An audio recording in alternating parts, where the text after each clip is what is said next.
सवाल मरने मत दो। उसने कहा कि कोई आईटी कंपनी, मैं सवाल को रखता हूं, तुम्हें सवाल सुनना है ना, तो मैं सवाल रखता हूं कि कोई आईटी कंपनी बाबूजी हैदराबाद जाती है, बैंगलोर जाती है, नोएडा आती है, गुरुग्राम आती है, बिहार क्यों नहीं आती है? और जो ताली पीट रहे हैं, जिन्होंने ताली बजाई, उनसे यह मैं पूछना चाहता हूं कि शुगर फैक्ट्री, टॉफी फैक्ट्री क्यों बंद हो जाती है? आईटी कंपनी बिहार क्यों नहीं आती? देखिए, इसके लिए जो वर्तमान सरकार है उसमें आईटी कंपनी को बिहार लाने के लिए वो तमाम योजनाएं बनाई गई थी। कतिपय कारण से थोड़ा उसमें विलंब हुआ है। निश्चित तौर पे आने वाले समय में आईटी कंपनी भी बिहार आएगी। लेकिन एक बात है, आपको जॉब देने वाला बनना पड़ेगा। और आप बिहार के लोग जॉब देने वाले क्यों नहीं बनना चाहते हैं? आप अपने मानसिकता को ऊपर क्यों नहीं ले जाना चाहते हैं? आप खुद ऐसा बनिए कि आप आईटी कंपनी बिहार में खुद लगा सकते हो और आईटी को आगे लेके जा सकते हो। भाई नहीं, ऐसा नहीं होगा। आईटी कंपनी बिहार क्यों नहीं आती? देखिए, ये लोग जो हल्ला कर रहे हैं, आप इनसे पूछिए, जो लड़का 2005 में 15 साल का रहा होगा, उससे पूछिए 90 से 5 का, जो इस बिहार में जंगल राज था। और वो जंगल राज बिहार में इतने गड्ढे करके गए थे कि आज उस गड्ढे को प्लेन करते करते समय बीत जा रहा है। और आज फिर भाजपा गठबंधन में इसलिए आई कि बिहार में यही जंगल राज फिर कायम करने का प्रयास किया जा रहा था और लॉ एंड ऑर्डर खराब किया जा रहा था।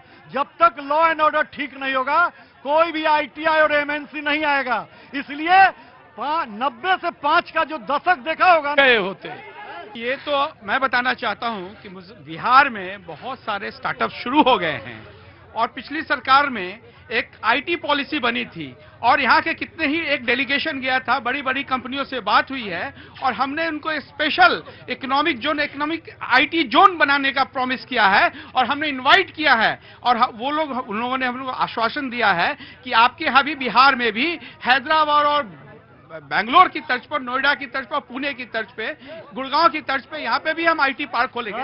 बड़ी बड़ी कंपनियों से बात चल रही है। मोदी जी का साफ कहना है कि नौकरी मांगने वाले नहीं, नौकरी देने वाले बनो।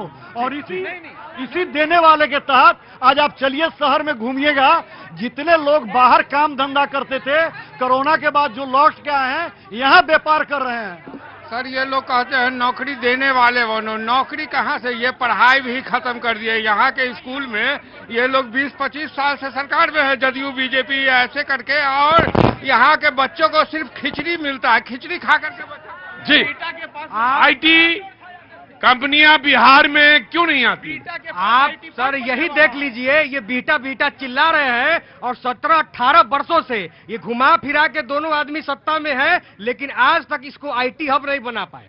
स्ट्रॉन्ग कमिटमेंट नहीं है, इनमें डेडिकेशन नहीं है। आज महागठबंधन तेजस्वी यादव जी के नेतृत्व में जब सरकार आई तो इससे पहले यहाँ खेल मंत्रालय नहीं था। यहाँ के बच्चे अपने रिसोर्स से खेल कर मेडल लाते थे और उनको नौकरी देने का काम तेजस्वी यादव किए और खेल मंत्रालय गठन किए। और ये वही लोग हैं जो आज 18 वर्ष में आईटी कंपनी नहीं ला पाए। जी, और फिर जुमला सर, ये जो लोग हल्ला कर रहे हैं ना, ये मोदी की लोकप्रियता से इतनी घबराए हुए हैं कि अगर हम लोग राजनीति छोड़ देंगे, अगर मोदी छोड़ के कोई भी नेता एक बार ताली बजवा दे और दोबारा दिवाली बनवा दे साल में एक बार, ये मोदी में ही दम है, जो जब चाहता है ताली बजवा देता है, जब चाहता है दिवाली बनाता है।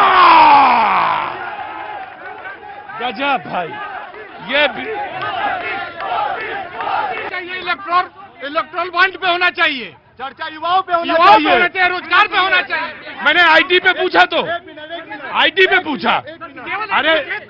अरे भाई, मेरे भाई, आईटी नौकरियों के बारे में बेटा, क्या नाम क्या है तुम्हारा? हाँ, कृष्णन। आईटी एक उदाहरण है, सिंबल है।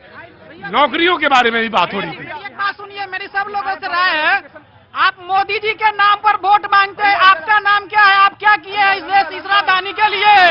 मोदी जी के नाम पर कितने वोट मांगेंगे? मोदी जी के नाम पर कितना वोट मांगेंगे? पे आपने सवाल नहीं किया। बिहार से 40 लोकसभा सीट से 39 सीट जीत के गया था भारतीय जनता पार्टी। इस बार कहीं नहीं लोकसभा में। आज जो युवा हमारे बीच हैं जो बोल रहे हैं, सुनिए सुनिए बात सुनिए, आप ही लोग की बात मैं कह रहा हूँ, आप ही लोग की बात कह रहा हूँ मैं आज जो लोग बोल रहे हैं कि बेरोजगारी है, शिक्षा नहीं है, जब चुनाव का समय आता है तो हम वोट देते हैं जाति के नाम पर, हम वोट देते हैं धर्म के नाम पर, और अंदर आओ। जब चुनाव आता है तो क्या करते हैं? लोग वोट देते हैं, काहे को देते हैं? जाति को देखकर, धर्म को देखकर, संप्रदाय को। आईटी एक उदाहरण था। आईटी का मतलब आईटी नहीं, आईटी का मतलब नौकरी। नौकरी का मतलब यह हुआ कि आपकी उपयोगिता समाज में कहां पर कैसे किसको केंद्रित करना है, कैसे रोजगार उन्मुख बनना है, कैसे मानसिकता को ऊपर लाना है। और जब वोट दोगे तुम भैया जी को देख के, चाचा जी को देख के, इनको देख के, तो काहे ना तुम्हारे यहां मेट्रो शुरू होता है कितने साल बाद, हमारे यहां मेट्रो बहुत पहले शुरू हो गया। आराम से आराम। बीजेपी के नेताजी से सवाल है, इन्होंने कहा कि आप 90 से पहले आते, 90 और 5 के बीच में तो अपहरण हो जाते, उनका डेट ऑफ बर्थ 90 के बाद का ही हो गया, उससे पहले का अब तक वो क्यों नहीं अपहरण हुए। दूसरा जो एक आदमी बोले हम उड़ के चले जाते हैं पटना, तो पता ही हवाई अड्डा से उड़ के सीधे पटना हवाई अड्डा उड़ते हैं, उनसे पूछ लीजिए।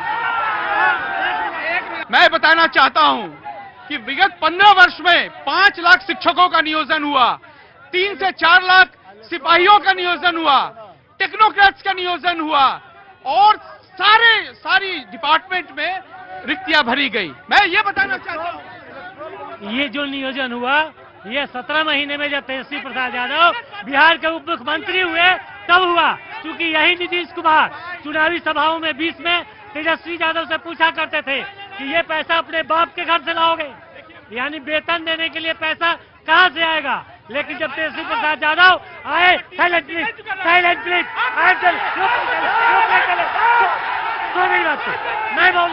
मैं बोल रहा हूँ आपके कर्म में मैंने कभी नहीं बोला।